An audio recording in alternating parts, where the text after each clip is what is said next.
رات کو برتن صاف نہ کرنے کے کیا نقصانات ہیں، اور اگر آپ کے ذہن میں بھی یہ سوالات اٹک رہے ہیں تو آج ہم آپ کو اس سوال کا جواب اسلامی تعلیمات کی روشنی میں دیں گے، اور آپ کو یہ بھی بتائیں گے کہ اس کے بارے میں حضرت علی رضی اللہ تعالیٰ عنہ کا کیا فرمان ہے۔ اس بارے میں آپ کو آگے تفصیل سے بتایا جائے گا۔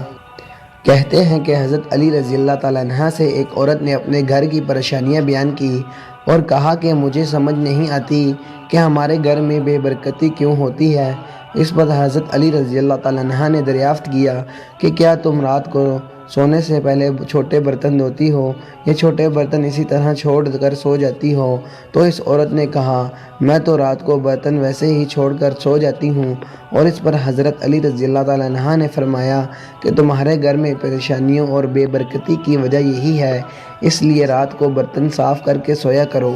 بات سے معلوم ہوا کہ رات کو چھوٹے برتن نہیں چھوڑنے چاہیے، اور اس کے بارے میں سائنس کا بھی یہ کہنا ہے کہ اگر برتنوں کو زیادہ دیر کے لیے گندا چھوڑ دیا جائے تو ان میں نقصان دہ قسم کے بیکٹیریاز پیدا ہو سکتے ہیں جو کہ مختلف بیماریوں کا سبب بن سکتے ہیں، اور ظاہر سی بات ہے کہ جب برتنوں میں کھانے پینے کی اشیاء ہوگی تو مختلف زہریلے کیڑے مکوڑے کا بھی ان میں چلنے پھرنے کا خدشہ ہوتا ہے، اس لیے بہتر ہے کہ رات کے برتن کو ہی دھو لیا جائے۔ دوستو، یہاں پر آپ کو یہ بھی بتاتے چلیں کہ حدیث نبوی صلی اللہ علیہ وسلم ایسی کوئی تعلیم سامنے نہیں آئی ہے جس میں رات کو برتن دھونے یا نہ دھونے کے بارے میں کوئی تشریح ہو، لیکن رات کو سونے سے پہلے برتنوں کو ڈھانپنے کے بارے میں تاکید ملتی ہے، اور اس بارے میں مختلف روایات ہیں جن میں یہ سبق ملتا ہے کہ سونے سے قبل کھانے پینے کے برتنوں کو بسم اللہ کہہ کر ڈھانپ دینا چاہیے۔ اگر کوئی چیز نہ ملے تو کم از کم ایک لکڑی ہی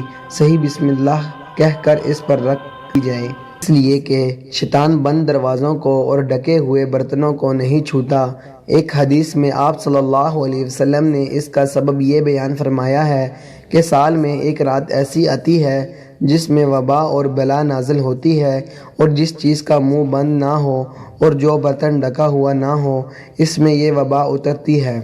کتنی بڑی حکمت ہے پیارے نبی کریم صلی اللہ علیہ وسلم کی پیاری سنتوں میں، اس لیے ہمیں چاہیے کہ ان سنتوں کو اپنا کر اپنا پکا معمول بنا لیا جائے تاکہ ہم ہر قسم کی مصیبت سے اپنے آپ کو محفوظ رکھ سکیں۔ اللہ تبارک و تعالیٰ سے دعا ہے کہ اللہ تعالیٰ ہمیں آقا محمد مصطفیٰ صلی اللہ علیہ وسلم کی تعلیمات پر عمل کرنے کی توفیق عطا فرمائے، آمین۔